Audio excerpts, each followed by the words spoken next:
Welcome to the Consistency Club, a monthly podcast dedicated to marketing your photography business from the creators of This Can't Be That Hard. Each month on the 15th, you'll hear an in-depth discussion about a marketing strategy that's working well in the industry right now. Looking for even more support? When you become a member of the Consistency Club, you'll unlock access to the extended version of each month's podcast, along with monthly email and social media templates and bonus access to that month's secret strategy. Sign up at go.thiscan'tbethathard.com/club to get started. Hey, Dana. Hello, Anami. How are you? I am fine. And I want to wish you and everyone out there a happy Valentine's Day for when this drops, because we're going to be dropping this the day after Valentine's Day. I hope it was a good Val, gal, pal, whatever Valentine's Day you celebrate or hate. Love to hate. Hate to love or love to hate. Yeah. I always forget about Valentine's Day. I feel like we both worked in the restaurant industry at some point. I feel like if you worked in the restaurant industry at all, you hate Valentine's Day and you hate New Year's Eve. Absolutely. No, I know. We always called it amateur night. 100%. And like, I hate going out to dinner on like holidays like that, because I'm like, no. It's just going to be a disaster. Yeah.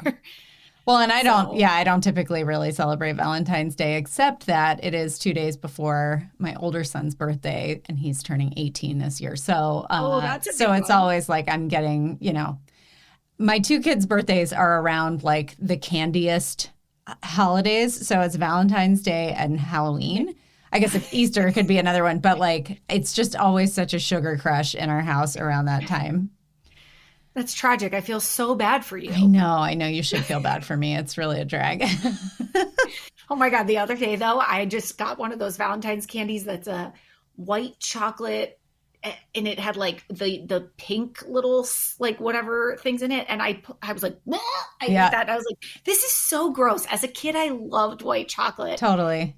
Now, no. I have a friend who loves Cadbury cream eggs, and I'm like, are you nuts? Like, those things hurt my teeth just looking at them.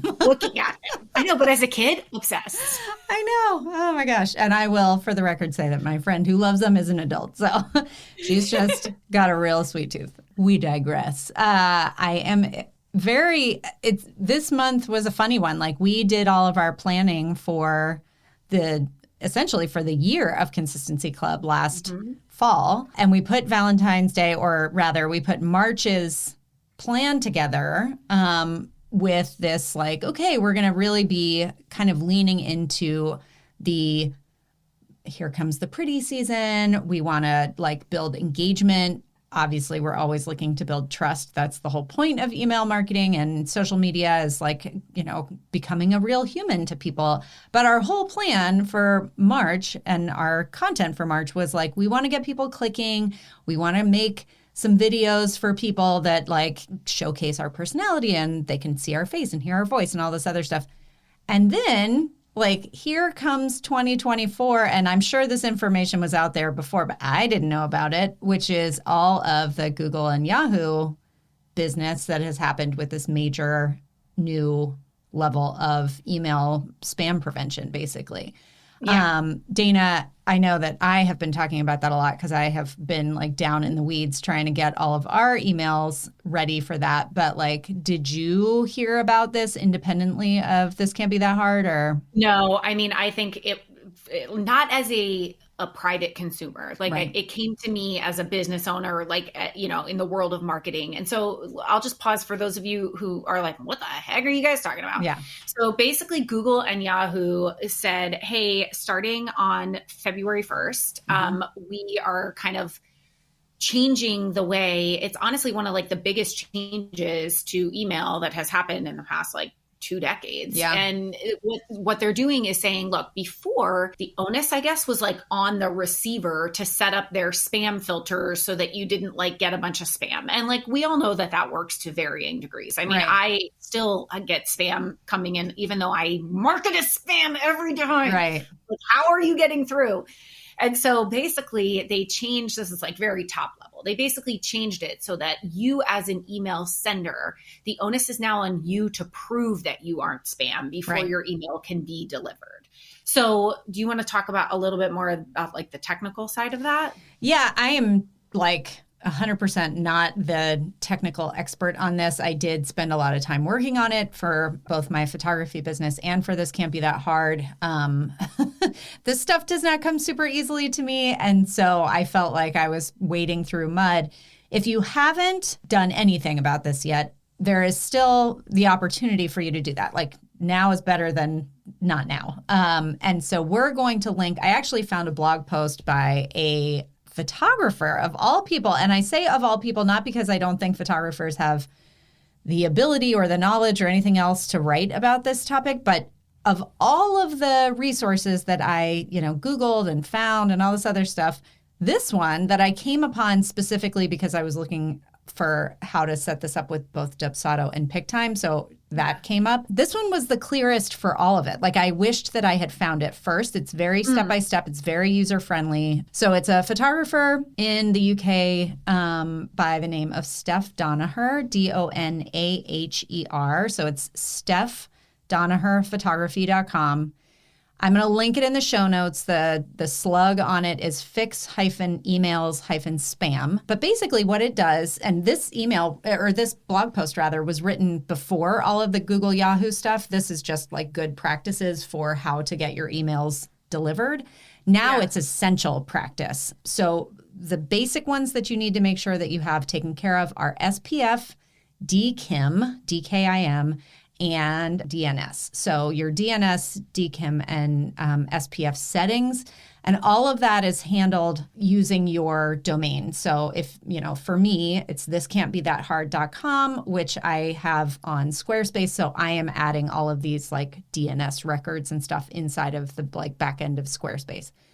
Technical, yes. Pain in the butt, totally. But like really, really important, even if you don't have a big email list, my understanding, and of course, all this stuff is like rumors, is that they are going to become stricter and stricter about this to the point where if you are not set up correctly on the back end of your email and you're trying to send emails, marketing emails of any kind, it's not even that they're going to go to spam. It's that many of them won't ever get where they're going. So like this really is one of those things. It's a one and done thing. Like once you set it up, you don't really have to continue to monitor it.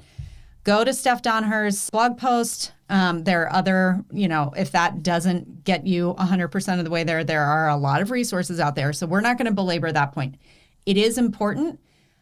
But what I wanted to bring up for the purposes of March's emails is that, so these changes went into effect in February, but they know that like we're in the transition phase, right? So what happened on February 1st is that all email marketers, everyone who's sending out emails using an email service provider, not just like me, Anami, sending you, Dana, an email, a personal email, everyone went back to kind of a safety rating or a trust rating of 0. So we're all just kind of like Google and Yahoo are like, well, let's see what you got.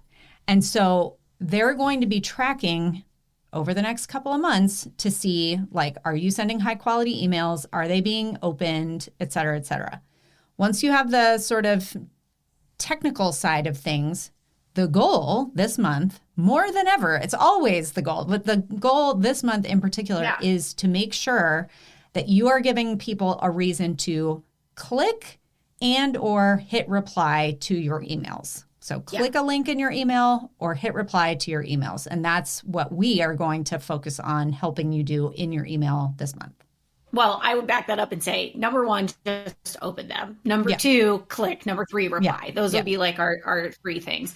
And like to just get, if you need like a little bit of a encouragement to do this, like Anami said, it's a one and done to do all that tech setup. Like it's kind of like doing your taxes, except you just have to do it literally one time, just like grin and bear it.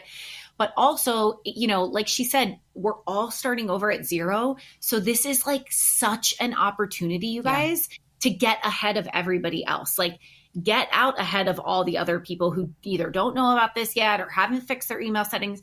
Get out ahead of those people and get your likability or whatever trust. I forget what they actually call it. Like your trust rating, whatever it is, with Google and Yahoo up. Get that up, like, and get ahead of everybody else. That is going to just really, I mean, that's just like, you don't get opportunities like this in your business to get ahead of everyone else like this. So I hope, like, if that sparks any sort of competition in you, I'm very competitive. So for my fellow competitors out there, like, just get ahead of the game. Well, and I think as small business owners, we often feel kind of the like, if only I had the, you know, the power, let's call it, of like the big marketers or the big companies that have whole teams of people dedicated to this. This really is an opportunity. And in many ways, it's one of these situations where being small gives you a better opportunity because we have ways of making people open our emails and click on our emails because they're just kind of juicier by nature. So, you know, a sweater sale that, you know, J. Crew puts in the subject line of their email. Obviously, they're emailing a lot more people, but it like goes into most people's promotions folders and like they never see it. You have these personal connections. Now is the time to like really exploit them and exploit them in a good way. I just mean that from a like use what you've got kind of a way. Yeah. Whether you're using our templates this month or you're just writing your own emails, keep that in mind that, you know, these next like 3 months are going to be really crucial as far as really like really upping your content, making it very engaging, giving people an easy reason to reply. That is our strong recommendation for these next 3 months. Really lean into your email marketing in that way. Yeah. And like, obviously, I probably don't have to tell anybody this, but if someone does hit reply to your email, reply back to them. Yes. Don't let them feel like, oh, it really was a robot that I was hitting, you know, that I was responding to, or this is just some like big corporation. Like use what you've got. You are a small independent agency, and that is to your benefit in this particular stage, not only when it comes to building trust with the humans on the other side of your list, but also when it comes to building your trust score for the bot overlords.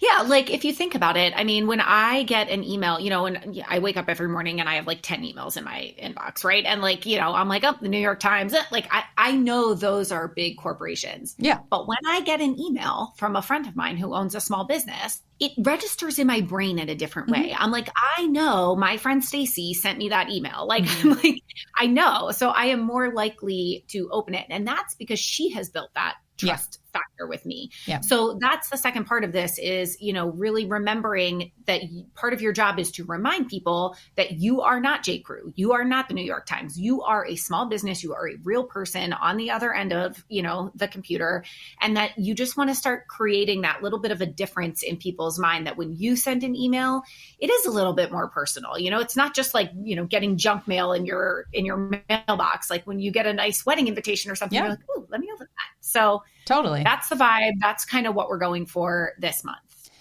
And again, to come back to the plan that we had before any of this came onto our radar, even without those incentives. So if you happen to be listening to this sometime in the future and you're like, oh yeah, that's all ancient history, it is always, always a benefit to you to get people clicking, responding, interacting with the content that you put out there, whether it's on social media or an email.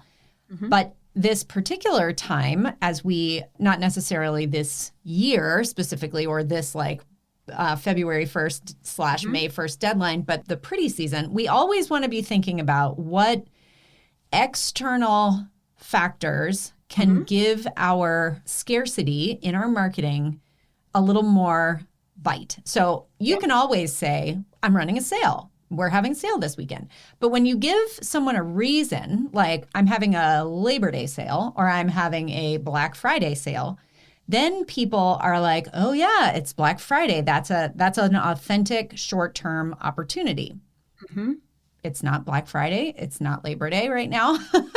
So what we are looking at is more specific to the photography industry and the fact that many of us offer outdoor options for sessions, and the weather plays a big factor in that. So no matter where you are in the world, these kind of the seasons that aren't the hottest and the coldest are often really popular times of year because they're pretty outside. Yeah. Yeah, like whether it's fall where you are and the leaves are starting to change, or it's the spring and you're doing, like here in the desert, super blooms are a thing. I know the cherry blossoms, like if you're in DC, whatever. So, there's kind of a couple, I just want to talk about kind of the stages of building up from a marketing perspective, building up a time sensitive event like this. So the first section of this is just going to be awareness, like reminding people, yep, hey, guess what? The super blooms are coming.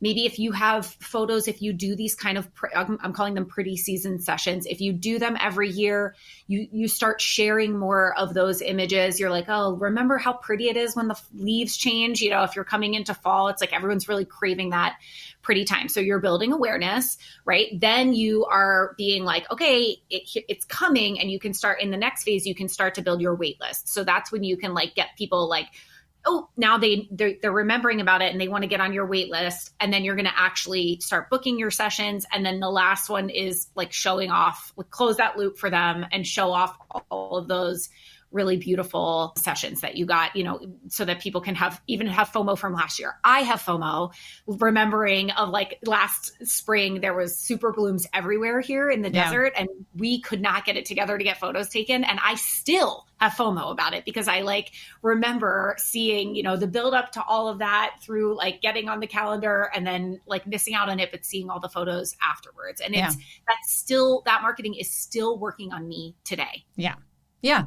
And so these are legitimate short-term opportunities for us as photographers and for our clients. There are a limited number of sessions. I don't care how many sessions a week you take. They're limited because time is limited and the season will be limited. So we are going to, after we close out this portion of the episode and move on to our members only podcast, we're going to be talking about how we are doing that this month and how we're recommending that you guys do that as well. Again, our goals being that we're going to, just from like a normal marketing perspective, we're going to be leveraging the short-term urgency and scarcity that are built into the season. We are going to be actively seeking clicks and replies in our emails and similar kinds of engagement on social. And we're going to be using some video this month in our email strategy so that we are giving people that opportunity to get acquainted with or reacquainted with our faces, our voices, kind of who we are, so that they feel more like in the loop and ready to go ahead and purchase and, work with us. I just want to say, I really love the little strategy you came up with for the emails. It's really next level. I'm very excited about it. Thank you. Well, if anybody listening is not a member, you can go to go.thiscan'tbethathard.com/club to join us. If you are listening to this later and you want this month's episode, join as an annual member. You'll be able to get access to all the back episodes along with all of the old templates. We'd love to have you in the membership. Okay, guys, we'll see you on the other side. Sounds good. That's it for this month's marketing lesson, but there's more waiting when you become a member. Visit go.thiscan'tbethathard.com/club to join the Consistency Club and get instant access to the rest of this episode, your Mad Lib style email and social media templates, our library of bonus trainings, and this month's secret strategy. Again, that's go.thiscan'tbethathard.com/club. We can't wait to have you.